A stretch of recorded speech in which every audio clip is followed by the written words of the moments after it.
Welcome to the Sisterhood of Sweat. I am here today with Sarah Montana. Sarah Montana is a screenwriter, playwright, and writer. She is currently writing 2 movies for the Hallmark Channel.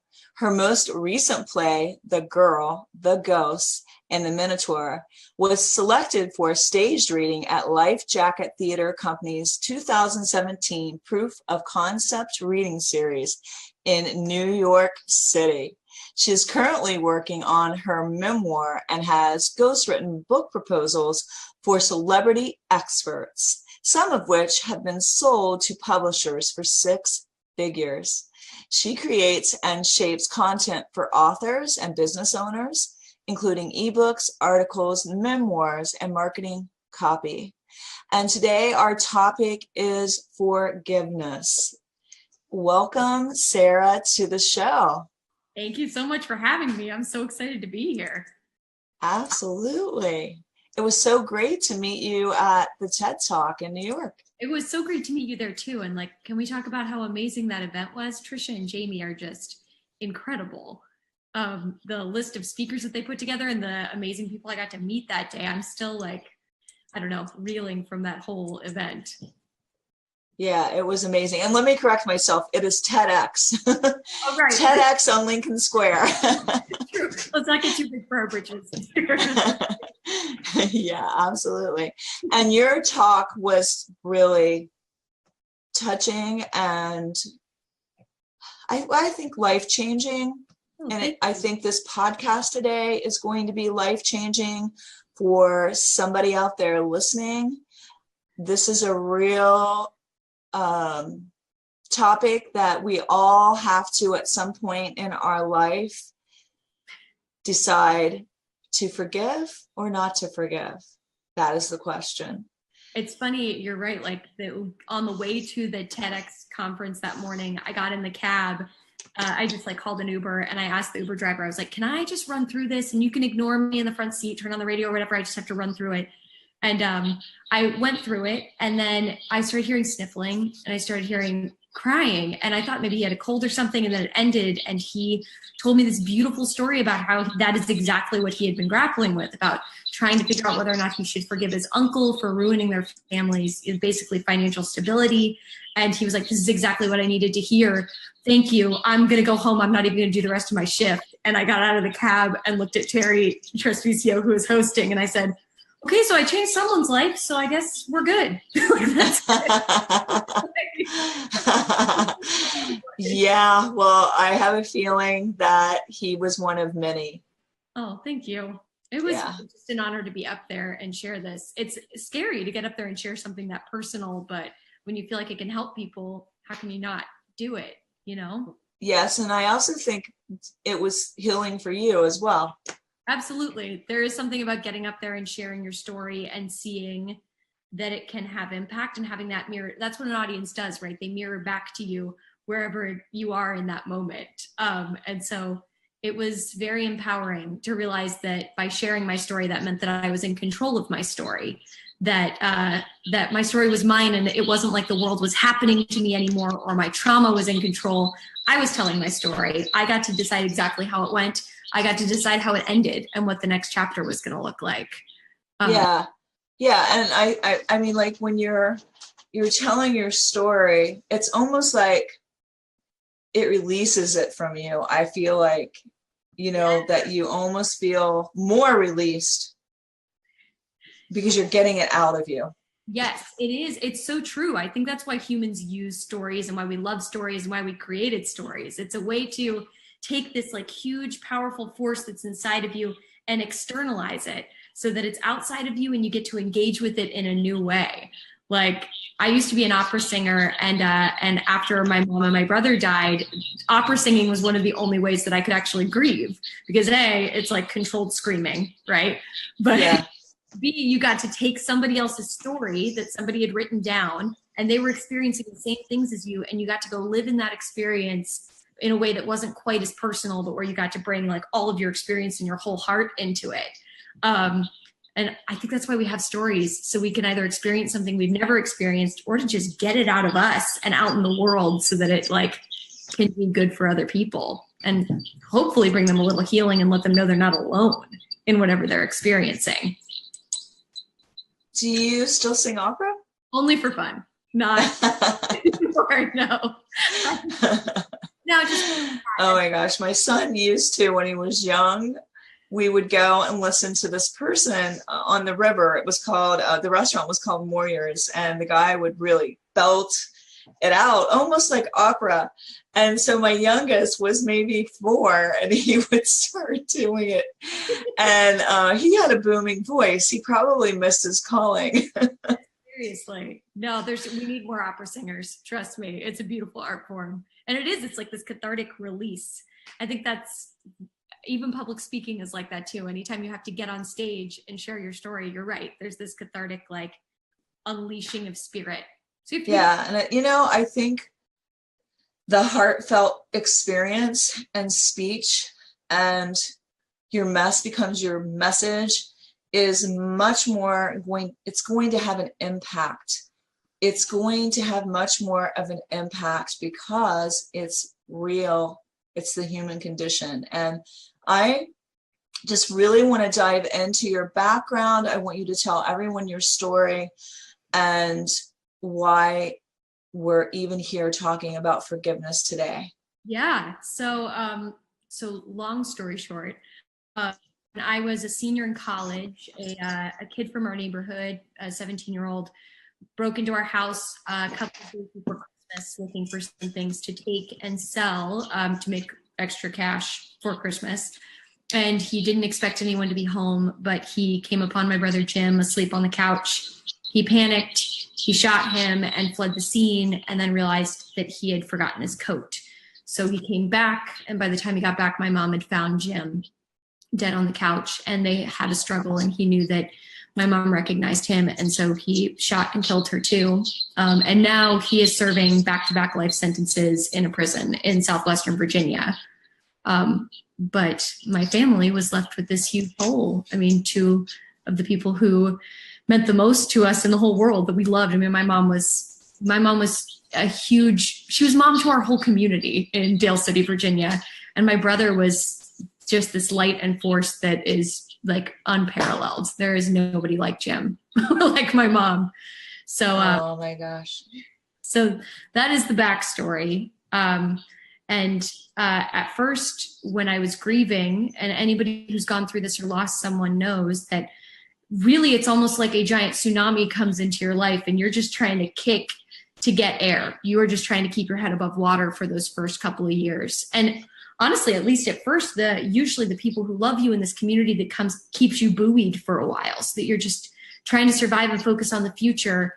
And it wasn't until years later that I realized that like surviving wasn't enough, that I still felt very entangled and connected both to my trauma and to this kid who I really didn't know, who I had kind of turned into the face of all things evil. He just became this part of my unconscious world that was still affecting me. He kind of represented how the world can be random and chaotic, or people can do terrible things for no justifiable reason, because there's not really a justifiable reason to kill someone, right? There are, I guess, some circumstances, but in general, let's just say it's yeah. I mean, yeah. I'm not a believer in murder, so murder, so we can come on that side. Oh my goodness. But I did, I realized after a while that I still had this relationship, in a sense, with somebody that I didn't talk to, who I didn't have an open line of communication with, but he was still affecting like how I made my decisions. He was still affecting how quickly I moved through life. I felt like I was dragging this thing. And in return, I realized I had really diminished him in the process. I had turned him into this archetypal face of evil, and he's just a person. He's a boy, a man now, but he's someone who made a mistake one day, and that mistake will now define him for the rest of his life. That's a lot. And it started this whole vision quest of me trying everything and realizing the only way for me to feel free of this thing was to forgive him. And unfortunately, nobody will tell you how to do that. They're really keen on giving you the 5-star Yelp reviews and telling you that it's a good thing to do and that it works, but there's no instruction manual. It was very frustrating.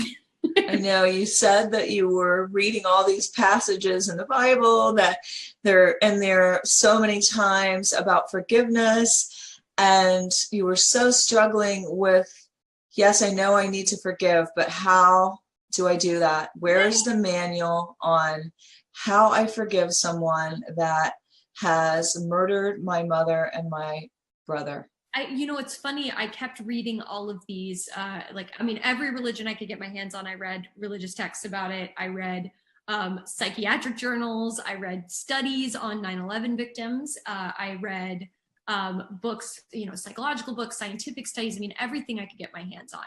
And everybody was out to prove that forgiveness worked. It's like humans are so resistant to the idea of forgiveness in the first place that everybody was just trying to convince us that it was a good thing. And we hadn't even gotten to the step where they said, here's how you do it.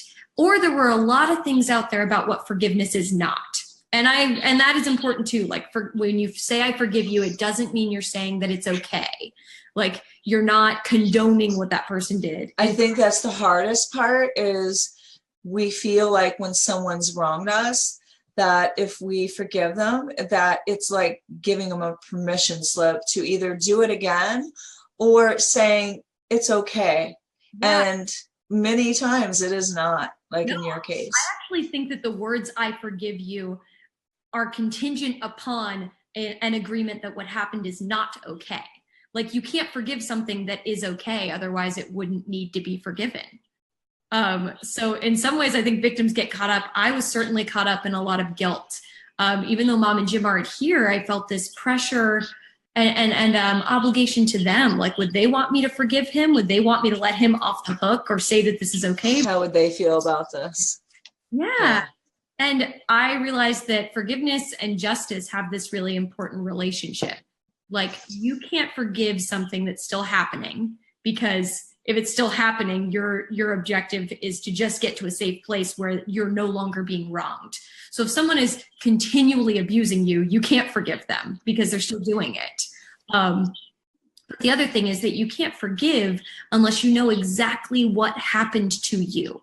And especially for murder victims, or I think for anybody who is caught up in the legal system, what's complicated is that what happens to us is very different than what the person is being punished for or tried for. So in my case, I had to get clear on what my damages were, not on what this kid owed to society or what he did to my mom and my brother or what he did to my family. Like, individually, me, Sarah Montana, what happened to me when he killed them? And I had to write out all of those grievances for myself and explore each of those wounds very thoroughly before I was ready to forgive. Because until then, I didn't really know what I was forgiving. It was a vague, nebulous thing that I was trying to do and saying I did, but it wasn't working because it wasn't real. So you were home or not when this happened? I was not. I was actually out. It's one of those random moments of fate. I was supposed to be home. And I was with my boyfriend at the time, and we got a call from his mom asking us to drop something off in DC. So, and I grew up near Washington, DC. So we went into the city, we dropped something off at her office. And then I said, we're near my dad's office. Why don't we go just say hi to him real quick? And so I went into his office, sat down. My brother called him. He was like, oh, I'll call him back after you guys leave. And then my other brother called me. And we both looked at each other and we were like, something's wrong. So we were actually together when my brother found my other brother found Jim on the couch, and we raced home together in the car and got there after the police and the EMTs and everybody had done everything they could. Oh my gosh, I can't imagine the shock. It is, shock. It is crazy what the body is capable of in terms of protecting you from evil. At the end of the day, from the things that we can't handle. Like, I slowly pieced together on the drive home that they were probably dead as more clues were coming over the phone. But the first thing you say when the police tell you what's happened is still, what? Wow. Still complete shock and denial. Truthfully, I don't think I even started crying at first. The first thing you do is your body just starts shaking. It is like an animal response. You just start shaking because there's so much adrenaline and so much everything coursing through you that your body has to get rid of that energy somehow. I don't think I even felt safe enough to cry until the next day when my aunt and I went to Walmart, and I was away from it all. Just like in shock. It's a nightmare. It doesn't feel real. I was sitting in the police. Didn't feel real. Yeah, I was sitting at the police station in an interrogation room, and I'm sure the police on the other side of this mirror could probably hear me talking to myself. But I was just sitting in this silent room for the first time where there weren't people all over the place. And I just kept asking Jim where he was. I was just like, Jim, where are you? Because it did not feel possible or real that he could not be here. Yeah, I know. He'd been there every day, since I was 2 years old. So even though you're consciously aware of what's happening, your emotional and spiritual body and your literal physical body refuse to accept it. It's a very gradual process. What was your first thought after you found out, yes, indeed, my mom and brother are gone? I don't know that you can put it into words. There was a friend of mine who called as we were finding out the news. And he, when he found out, was able to lose like guttural, human, like almost animal sound. He just screamed. And I was so overwhelmed that my body wouldn't even let me scream yet. But the sound that he made, I was like, that's it. It honestly felt like somebody had torn my arm off of my body. Like that something had just been ripped from me immediately. Because it had. That is exactly what happened. It's like somebody ripped your soul out. Yeah. They didn't, but it's probably what it feels like. It is. I kind of a piece of it. They say like in I used to write for a lot of massage therapists and Tao ministers and body workers, and they talk a lot about how grief lives in your right shoulder in a lot of ways, that a lot of grief victims tend to get tension right there. I'm not totally clear on why, but it is fascinating and kind of consistent. And it's funny, before I knew that, I used to always say that it felt like my right arm was ripped off. That, this dominant part of you that you're so used to thinking about, and you don't even, it's just there, a part of who you are all the day. And then suddenly it's gone. Yeah. There's a book called Your Mind is Your Body, but it kind of relates to where you feel different things that go on emotionally in your body. Yeah. So I really do think that is a reality. Our bodies are pretty amazing. It's true. That somaticism is really powerful. And I think it's sometimes your body knows things that your brain doesn't yet, because your brain is trying to protect you from the reality of the situation. Like my body tensed up immediately, and I wasn't able to find release until much later in the process. And therapy has been, I urge anyone who is dealing with trauma, it is all that Brene Brown stuff is so true. Like, shame grows in the dark. If you shed light on things, if you're absolutely. And therapy was instrumental in helping me discover, okay, I was obviously very badly wounded. You have to kind of look at trauma as this big explosion with all this shrapnel and all this, there's all these different things flying at you. And some of the things about them dying were cuts that scarred over. Some of them healed completely. Some of them left a little bit of scar tissue. And some of them were full-blown amputations where I really lost a huge chunk of myself. And if you walk around, sort of hobbling, going like, no, I'm fine. This leg isn't festering. This is all good. If you ignore it, you can't actually get better. If you go in and treat it and look at it in the light and really get in the weeds with your wounds, then if you need a prosthetic, and then you might get to walk again. You might get to run again. You might get to go back. You might get to laugh again at some point. Yes. And be happy again. Yeah, you get to. And look, I have a wonderful husband, an amazing career, a life that I love very deeply and am very, very grateful for. And that's because I had a lot of people around me who loved me and supported me and wouldn't let me do this by myself. And I was open with them too, like to give credit where credit's due. I did let the people in that I trusted, and that I went to therapy. I asked for a lot of help, both in dealing with the tension in my body and in like working through the emotional trauma of this. I don't think I would have been able to forgive him if I hadn't done the work first. How old were you when this happened? I was 21. I turned 22. Like my birthday is 5 days after Christmas, and this happened like 5 days before Christmas. So, oh my gosh! Wow. Yeah, I had a friend of the family who I adore, who had gone through something similar, and in the aftermath, she kind of grabbed me by the shoulders and told me her story. And she was like, "Listen, it's going to take at least 7 years for you to finish processing this." And when you're 20, 21, 22, I was like, 7 years? Like, on the one hand, you're like, how could this not take the rest of my life? And at the same time, the stupid 21-year-old part of me was like, that's going to be my whole 20s. Like, that's going to be all of my youth is now gone in this one moment because I'm going to have this extra thing to carry around. And I realized pretty quickly that this is a little more newsworthy and flashy, but most 20-somethings have some huge piece of baggage that they're carrying around trying to sort out for their 20s. So you're really not alone. Yeah. Like Kyle Maynard said at this, I heard him at the Summit of Greatness, that a lot of us have, he has a disability, that you can see, but a lot of us are walking around with disabilities you can't see. And unforgiveness can be a disability, right? And resentment and revenge can be a prison. How and why should we free ourselves from the prison of wanting revenge? Ooh, yeah. So it's funny. I had to get really clear about exactly what forgiveness was and what it wasn't. And ultimately, the definition that was consistent across all these different things I studied is that forgiveness is freedom. Ultimately, what you're doing is saying, I know what you did. It's not okay, but I recognize that you are more than that. And I don't want to hold us captive to this anymore. I release you from this and I can heal myself. You don't owe me anything.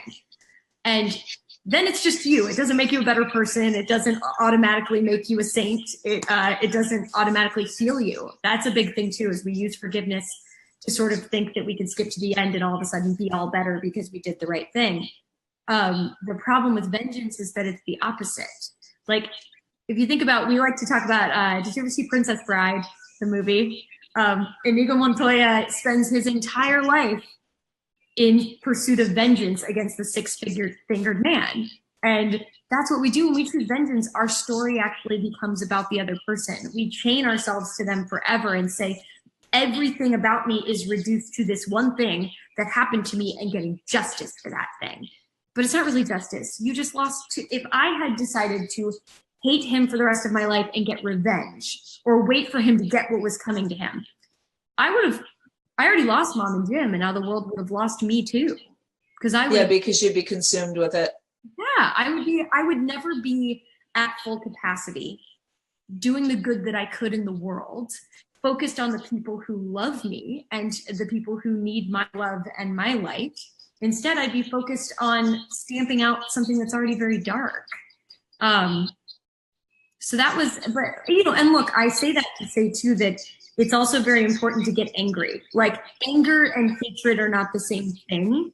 And vengeance and anger are not the same thing. I actually don't think you can forgive until you've spent some time being really pissed. Like, feeling all of it. Otherwise, you're skipping the hard work. I think you got to sit in it. You got to lay out everything that happened to you and be like, oh, this is terrible. Like, you have to rage for a while. And that rage is important. It's the fire that helps you get through it.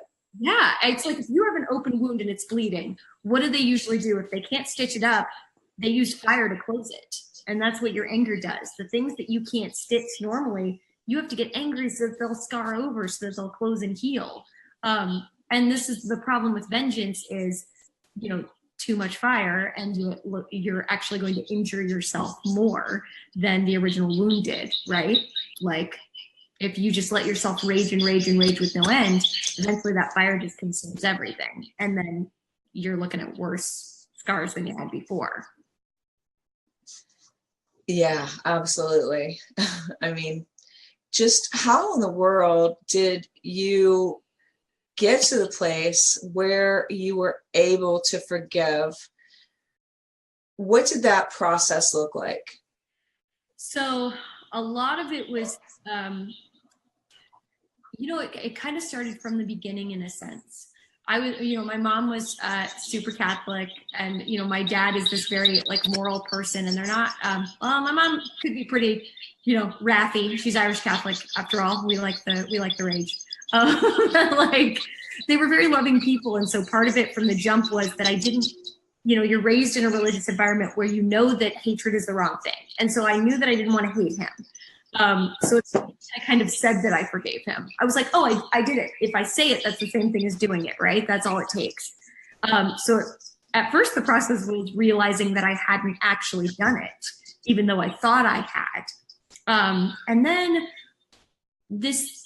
the grief had been consuming me for a while, and I ended up taking a break from singing and from writing. I got a job at a hedge fund, and I just got up every day and started writing and seeing what was coming out. And then, and I started researching this. And then I started writing a play because, like we talked about at the beginning, it's stories that help us externalize this thing, right? And so I wrote a play to help me sort through who this guy was and what my relationship with him was like, and the ghosts of my mom and my brother, and what it was like to clean out our old house and sort of inventory the life that you lost. And I was writing this play and getting a lot of great feedback about it. And I had this teacher and mentor who was amazing and helping me get to the end of it. But then I realized I didn't have an ending because I hadn't lived it. I reached a crossroads where I was like, okay, as the playwright, I either have to kill this character or I have to forgive him. And I was like, I haven't done the work yet. I don't know which one it is. And so I had to stop writing and go furiously, like, do more research and get to the bottom of like, what did I really think it meant to forgive? What did I really think I was doing? It was like a whole spiritual vision quest in a lot of ways. And then once I got to a certain point where I knew what had happened to me, I also recognized that, how do I put this? That I had been dragging not just him along with me in this dynamic, but that I was ruining the memory of Mom and Jim by trying to keep them alive all the time, by keeping him chained to me and not forgiving him. I also wasn't letting Mom and Jim go. And there's a point in grief where that's really important, because if you keep people who aren't here around you all the time, you start to tarnish their memory and twist it with the pain of your present. And I didn't want to do that to them either. And I realized I was losing myself in the process. I was getting sort of outshone by these other three major characters who were taking space in my head. So really forgiveness was about choosing myself.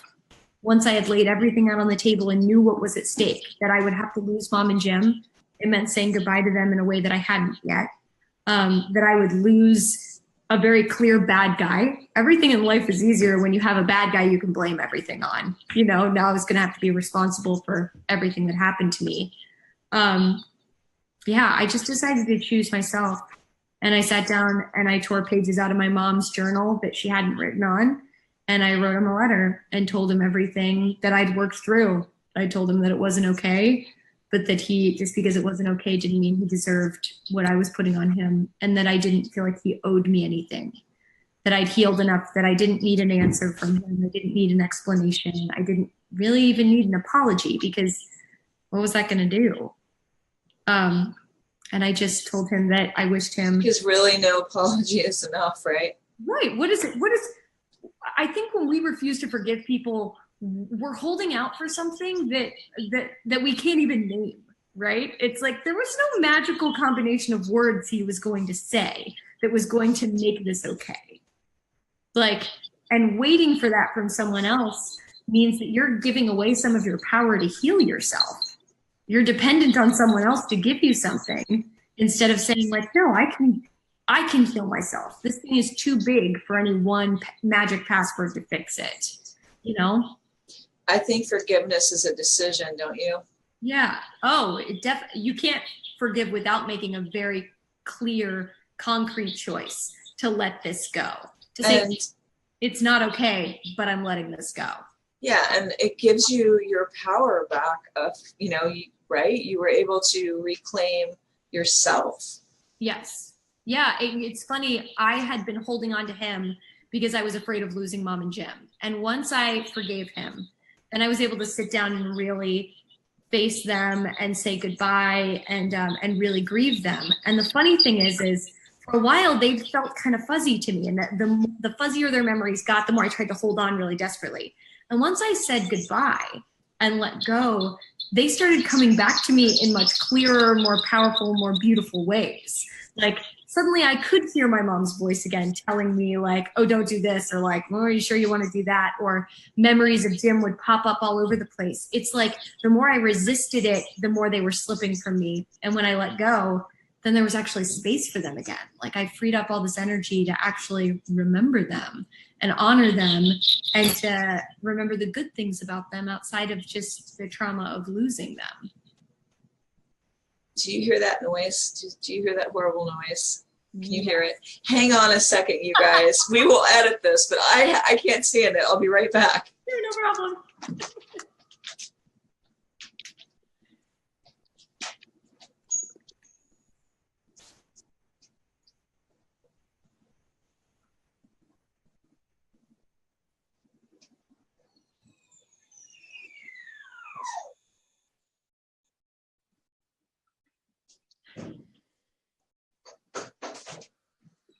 Drop it on Facebook. All right. I'm glad you couldn't hear it, but we will edit this because it was so bad. And it came about the most important part of your conversation. So I was like, there's no way I'm getting up. It sounded like a jet helicopter taking off. It's just sound effects for dramatic effect, you know? I was like, what is that? Oh my goodness. All right. Well, I just had to go turn it off because I'm trying to listen to you. And I'm like, how can this be happening right now? Real life, right? Yeah, that's what makes it interesting, right? Even when you're on stage, I was just talking to Terry about this, how like people are afraid to cry on stage. And it's like, no, that's when it gets real. I mean, don't lose control completely, but like, we need to know that you're vulnerable and that you're in it and that this means something to you.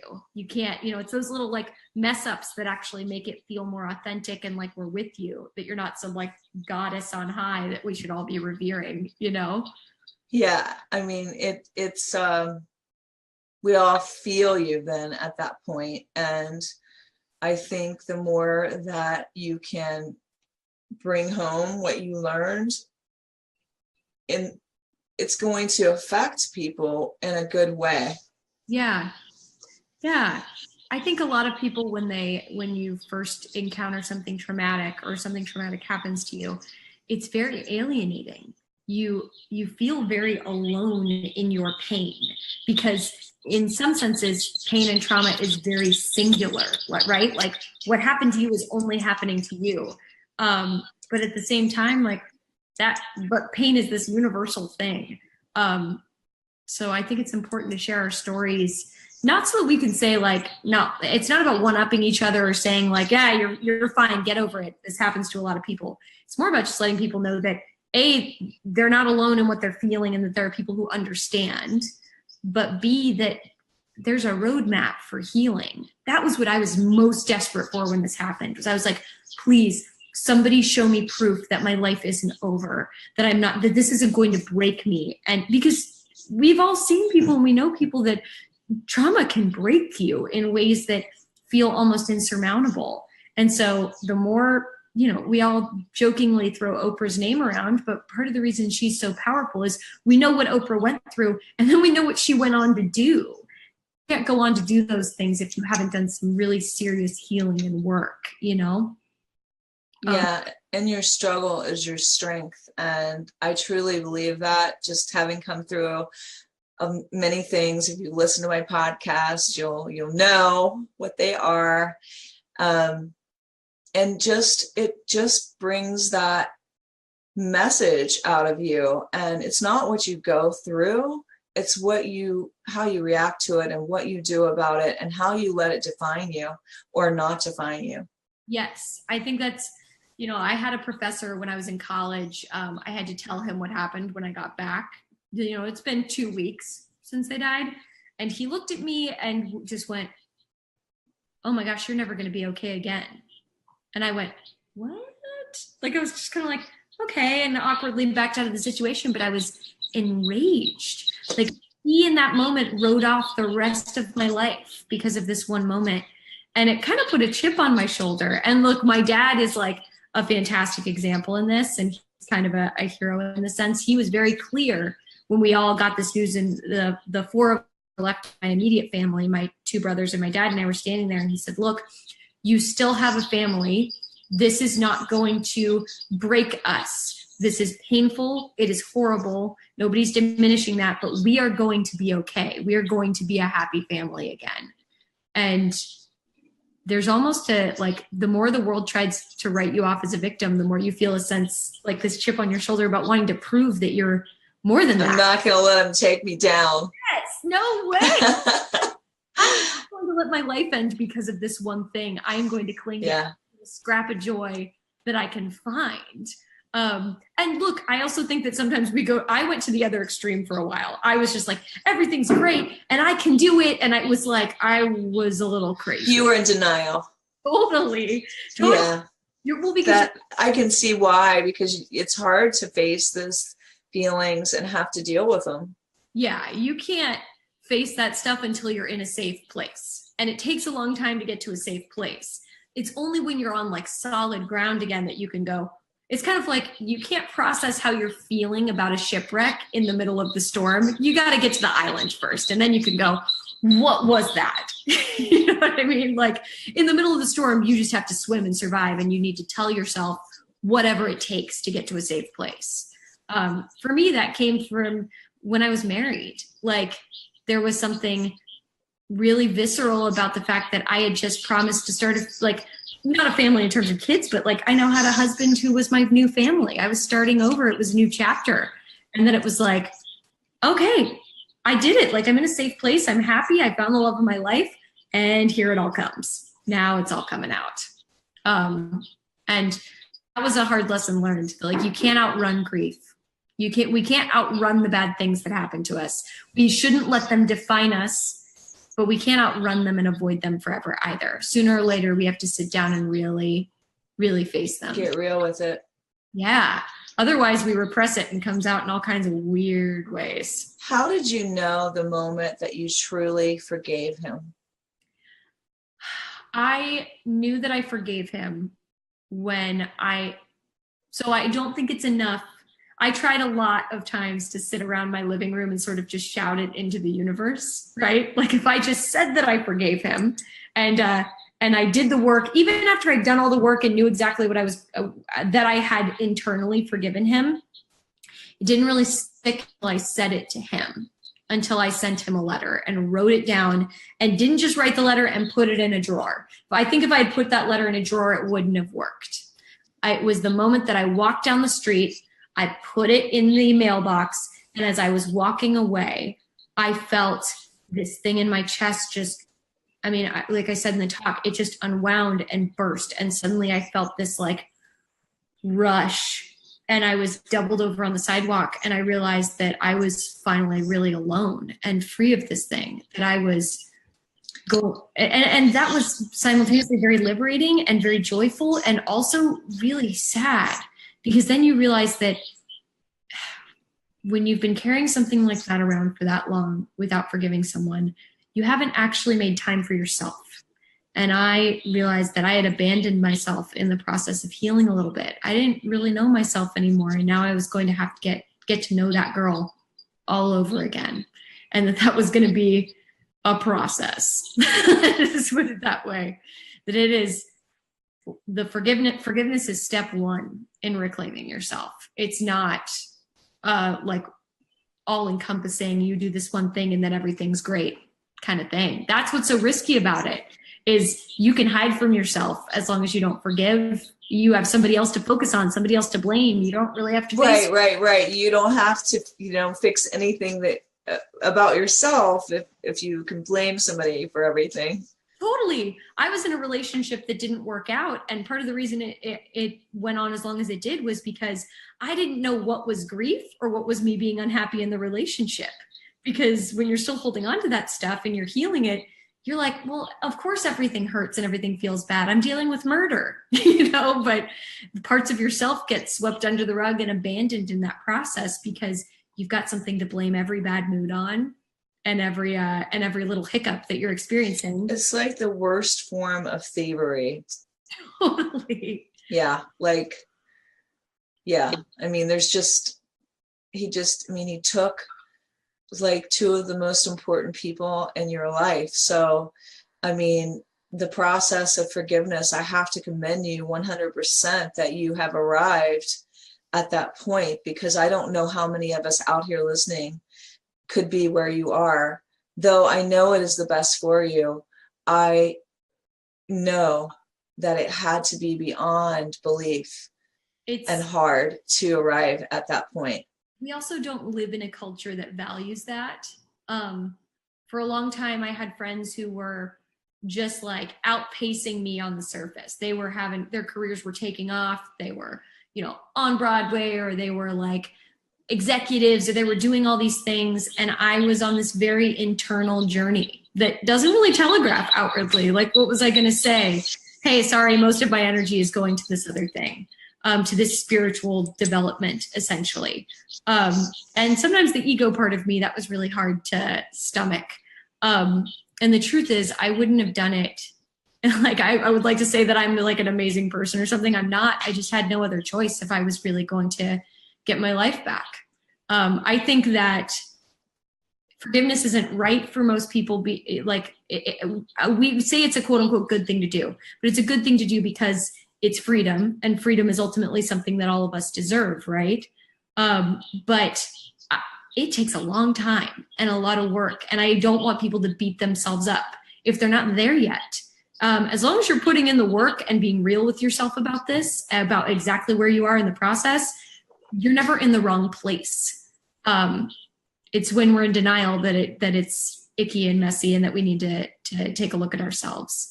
I will also say that, a lot of us may be like, wow, and here I wasn't forgiving so-and-so because they gossiped about me or they tried to ruin my reputation. But here Sarah is forgiving someone for actually robbing her of her mother and brother, and forever, not really though, because you still have them with you here and they will always be there. And what their legacy, you're always going to have. But I know a lot of us out there are going to leave a little differently, thinking, wow, what I wasn't forgiving somebody for, I can certainly forgive them. I can certainly let go of that. And I know for myself, there's been times I've had some really horrendous traumas to overcome, and things that have happened to me. And when I could find that forgiveness within, it totally set me free so I could move on from that. And so I didn't have to live in that story anymore. And that's what I sense with you, is that you are empowered, you are fully present, and you're able to step into your fabulous life because you have let that go. Well, it's funny, Jeff Shaw, who is one of the other TEDx speakers, who's amazing. Everybody, go see Jeff Shaw. He talked about how as soon as you do a talk like this and put yourself out there, life finds a way to throw it back in your face and say, oh yeah, you think? And I've felt that thing in the month since. I've been like, I gave a talk about forgiveness, and I've had to like really put my money where my mouth is, because there's all these things that have come up that I've been like, oh, I have to like forgive that now. Well, don't you sometimes feel like you get a vulnerability hangover afterwards? Totally. And it's funny, but once you do this one time, like, I don't want anybody to think like, oh, I have to forgive because she did this. No, you have to go through your process. But what I will say is, once you do it once, we all know what the really big one is, the one that's holding us back. if you do the work and you go through the process where you really sit down and say, what happened to me specifically? What are my wounds? How am I going to heal them? What am I owed? Like, what does this person owe me? What am I waiting for? And is it worth the wait, or would I rather have my life back? Once you do that work, the first time it's really hard and it takes a really long time and it's really painful. And after that, you actually have this process and manual for separating things out. Like, I had a confrontation with someone recently, and I was able to take a step back and go, blah, blah, blah, blah, blah. What am I actually upset about? Did they actually do anything to me? Or am I upset on someone else's behalf? Oh, I'm upset on someone else's behalf. This isn't mine. I actually can let that I'm like a big defender of others. Yes. So I have to learn that lesson of when it is my fight or when it isn't. Yeah. And like, or it's like there's a difference between standing up for someone when you see that they're being victimized and like saying saying something that is true versus harboring all this stuff and letting it eat away at you and like tug at you. Like, those are different things. And the process of forgiveness ultimately helps you to compartmentalize so that you have less fights and then you have less things to forgive. And ultimately you're not, I think a lot of us have really weak boundaries. I mean, look at social media. If someone doesn't agree with you on something politically or in any sense, other, and we're like, this person has deeply wounded me. It's like, no, actually, we can decide not to let that stuff in. I think you should be able to agree to disagree. I am not a believer in cutting off the left or the right. I'm sorry, but I think we need to come together somewhere. Yes, which is another, the rabbi's TEDx talk is the same thing. Totally. Okay. It's like, I think it's really important. And it's important to say that just because we don't agree on this doesn't mean that I am personally attacking you. And that's, I think, what, like, I think sometimes if someone doesn't agree with you, you feel like it's a personal attack, or maybe you believe something so strongly that it feels like the person is so morally corrupt because they don't believe the same thing. Totally, because values are personal at the end of the day, right? So attacks our values, they are attacking us in a sense. It's very complicated. And so that's when we have to separate out, like, are they doing this to me? Are they doing it to society? Are they, like, what is being attacked right now? And how, and then based on what can be salvaged? I mean, Yeah. Like, and truthfully, a lot of times, like when people attack women, for example, it's like, you are attacking me. So I have to get really clear. I'm not saying don't be angry. I'm not saying don't fight back. Absolutely. And you do have to stand up. But you have to get really clear on how exactly you are being affected, and then own that and own what your next choices are, and say, like, okay, this is what happened to me. This is what I see happening to other people. I've compartmentalized that into these different camps, and now I can take clear action and decide what the right and just thing here is. I think a lot of what we're seeing out there is reaction instead of response. And I think when you can sit back and really think it through, then respond. Yeah. Reaction is not always the best. Well, and we've got to make room for feeling, right? Because pain is feeling, and a lot of this stuff has festered in the dark for a long time. I love that people are telling their stories with the full emotion and full pain and everything, so that we understand exactly how deep those wounds are, because it's important that we understand how we affect other people when we do terrible things. Consequences so it's kind of like right now we're almost getting upset with people for saying anything, which is, I think, is wrong. I think we have to, right. I agree with you on that. Yeah. Yes. I think we need to say, like, look, I think part of the problem, especially in America, is we look for quick fixes to big problems. And really right now we're bringing a lot of stuff into light. And I think that this needs to be the phase where we allow our emotions to just come pouring out, and we let this stuff get out in the light. And then we're going to worry about finding solutions once everything is out on the table. But we don't get to tell anybody to shut up or to make their voice smaller or to sit down and just, like, deal with it. Like, no, we need to actually get to the root of our wounds, get them out there, and then step by step say, okay, now that we've got it all out there on the table, what do we do about it? Yeah, you can't fix a problem if you can't name it. I really think that it's key to know what the problem is That's Yeah. the only way you can truly find a solution. And a lot of times, if we're too caught up in our anger, we can't really see what the problem is. We're just so angry. Anger is usually an emotion that covers up a lot of other deeper feelings. You know what I mean? Like if you're angry about something, and like when somebody gets angry with me, my first reaction is to always be like, pause. I know you're angry, but what are you really feeling below that thing? Like, are you sad? Do you feel abandoned? Do you feel hurt? Do you feel scared? Like, what is the anger masking? Because anger is almost like our body's adrenaline rush to fight or flight, right? It's the fight part. But we go into fight or flight because we feel scared or threatened or sad, or there's another emotion in the mix there that is the root of the problem. Anger is just a tactic in some ways. So you're right. If we're swimming in our anger, we're not getting to the real thing. Yeah. And that's really it right there is knowing if you have a problem, being able to name what it is, because you can't fix something you can't name. Yeah. And,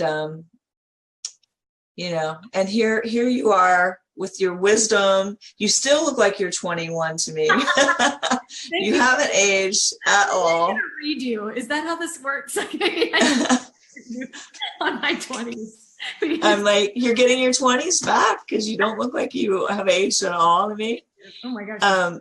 And I wanted to ask you, why are most of us forgiving for the wrong reason?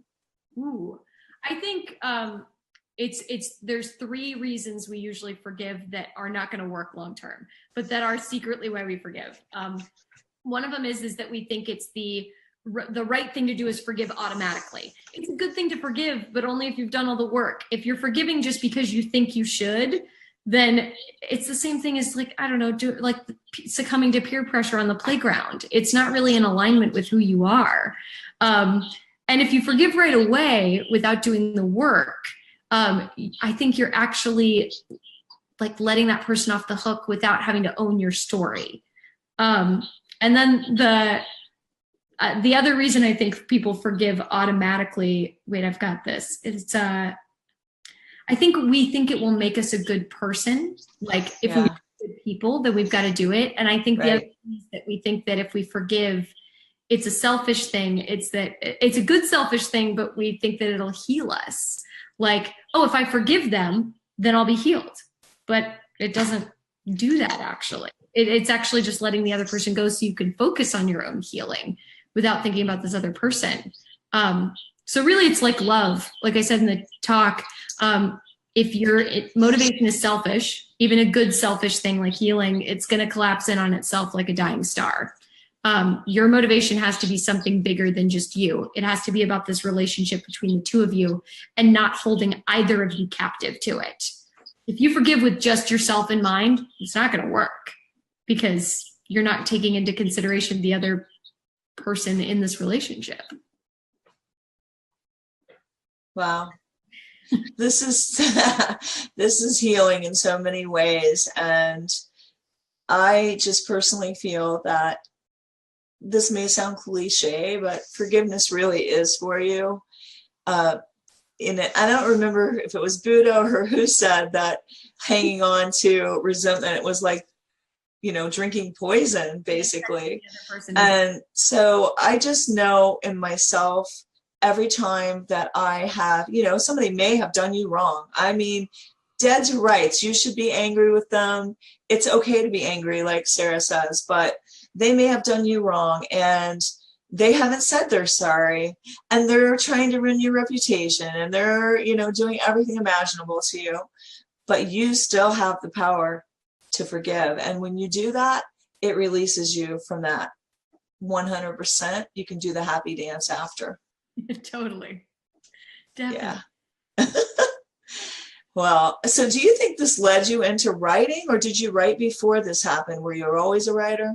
So it's funny, I labeled myself as a singer. I loved singing. Music was my life. But the truth is, when I look back at high school, middle school, on Mondays and Wednesdays, I used to write plays for kids and run a drama club for 5th graders. And then when I got into college, I really focused on singing. But when I got cast in shows, I started writing in between shows just for myself, just because I wanted to, and putting things on the internet because everybody was putting all their thoughts and feelings in the internet starting in like 2008. So once I started to get some traction for that, I realized like how much I loved writing, and that then I kind of gradually like realized that I loved the writing part of it more than I loved being on stage. Like I would have 2 shows in a day and be like, okay, can I go back to my room and just like finish working on this piece? And then I was like, oh no, I might be on the wrong side of the table. And so that's great that you realize that, because I'm one of those people, I like to do too much. So I'm like holding on to everything. Like, no, it's, you know, and I've been like, I thankfully have had amazing writing mentors who have helped me. I mean, Terry was one of the first people who really helped me to like find my voice and be like, no, you should be doing this. And then I started running a business and doing this. And can you tell them who Terry is? Oh yeah, Terry Trespicio is just, don't you guys know? Yeah, right. Sorry. She was the host for TEDx. She is a brand advisor. She's a brilliant writer. And she's a speaker. She actually has a TEDx talk, 2 TEDx talks, but one of them has I think over 4 million views now. Stop searching for your passion. Find it on YouTube. But she has been an amazing mentor to me. And she's actually the person who I was ghostwriting for a lot of people and editing for people. And I helped some people with their TEDx applications for Lincoln Square.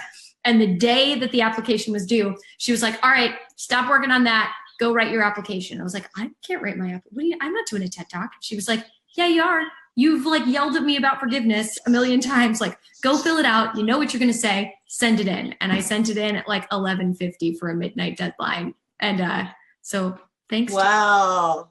She's amazing. I love it. And I love your, you know, that you're writing 2 Hallmark movies and that you're writing book proposals, and just all of this has come, you know, full circle, and you're a whole human being that is able to contribute to the beauty and the forgiveness and the healing of others. I think writing and the arts are just so important in healing. Like they give you this ability to find a container for things and explore things, or even just to escape for a little bit. Like, I don't know, we've talked so much about losing yourself in this process.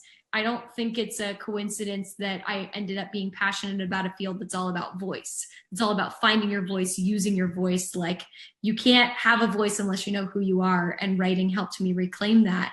And now I get to write, you know, it's everything from heavy stuff like this about murder and forgiveness and really deep things, all the way to, I mean, one of the Hallmark movies I'm writing is about a dog adoption that brings 2 families together. Like, come on, like that's like happy, joyous stuff that I love that. I love that. And I have to relate to you as well. As when I started writing, I said, I love this. It's given me a voice.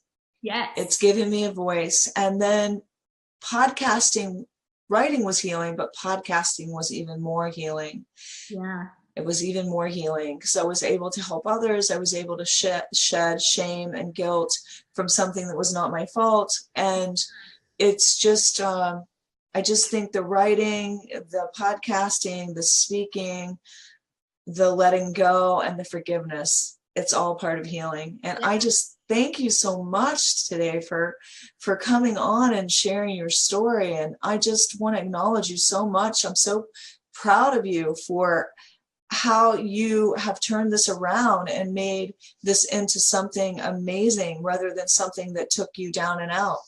Thank you so much. It is like an honor to be, I mean, you're such a like powerful, amazing woman out there, like doing all of this good in the world between your podcast and like competitions and all your writing and everything. I mean, it's an honor to be here and to talk with you. Like you are just the embodiment of strength. So thank you. Thank you. Thank you so much. I mean, I could talk to you all day, but I can't because I actually am going to be on another podcast here in a couple minutes, you guys. And I want you guys to respond to what you heard today. If it helped you, if you're having any trouble, just leave us a note here, either that or review in iTunes, and just let us know how this affected you, good, bad, or ugly. Yeah. Feel free to fight me. It's tough. And I just, how can people find you on social media? So I am at Sarah, Sarahe, Montana, like the state, on Instagram, Twitter, and Facebook is the same, I think. Excuse me. Or you can go to my website, sarahmontana.com, and you can shoot me a message through there and we can get in contact.